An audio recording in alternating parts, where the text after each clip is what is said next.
Il y a de la désinformation, on vient de le voir, de la part du Polisario sur plusieurs dossiers d'ailleurs, dont celui de Mohamed Basseri. Mais il y a aussi la situation des droits de l'homme qui est toujours d'actualité. Que peut-on dire justement des droits de l'homme dans les camps de Tindouf, Christophe Boutin? Alors, on peut d'abord rappeler premièrement qu'on aimerait beaucoup connaître, que l'ONU aimerait beaucoup connaître le nombre de personnes qui sont dans les camps. Le recensement a été demandé à de multiples reprises et n'a toujours absolument pas été fait. C'est le premier point. Le deuxième point, c'est que nous contrevenons avec les camps de Tindouf à la doctrine du Haut Commissariat aux réfugiés. En effet, lorsqu'il y a des réfugiés, c'est le Haut Commissariat aux réfugiés qui doit organiser les camps, qui doit les coordonner, qui doit les contrôler, qui doit les surveiller. Or là, le contrôle des camps a été confié sous la supervision de l'État dans lequel ils sont placés, c'est-à-dire la supervision de l'Algérie, a été confié à une milice armée, ce qui contrevient totalement au fonctionnement du HCR.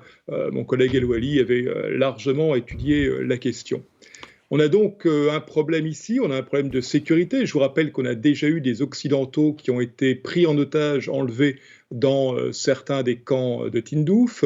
Il y a, on le sait, des trafics, c'est assez logique. Je veux dire, on a une jeunesse qui est ici sans aucun but, qui donc est prête à toutes les aventures. Les aventures dans la région, on le connaît, elles ont deux noms, les trafics et le terrorisme.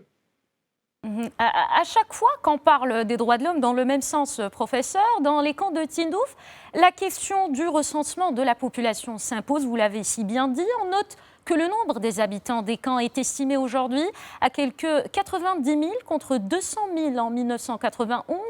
Plusieurs voix s'élèvent au niveau international, dont le HCR, pour que ce recensement soit réalisé. La question a été évoquée lors des débats, le dernier en date en tout cas, de la 71e session du comité exécutif du programme du HCR en octobre dernier à Genève. Mais l'Algérie fait la sourde oreille. Pourquoi, selon vous, Naïm Kamel?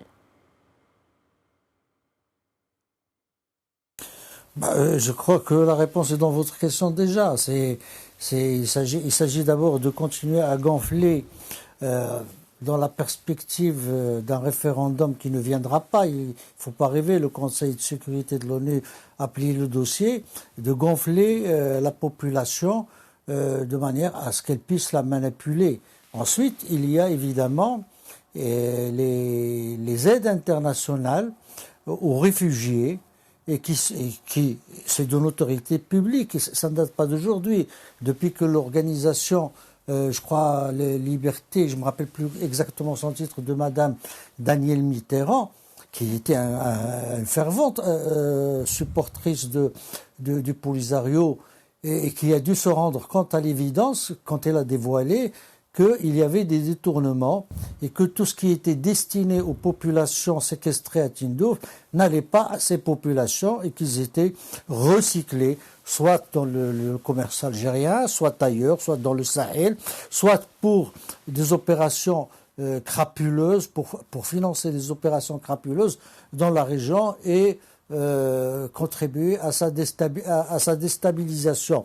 Donc, je crois que la communauté internationale, l'Union européenne et les instances onusiennes sont conscients de ce fait. Et c'est pour ça qu'il y a toujours, et d'ailleurs la résolution du Conseil de sécurité l'a rappelé, qu'il faut, c'est pas la première fois, qu'il faut procéder à un recensement, à une authentification du nombre de réfugiés réels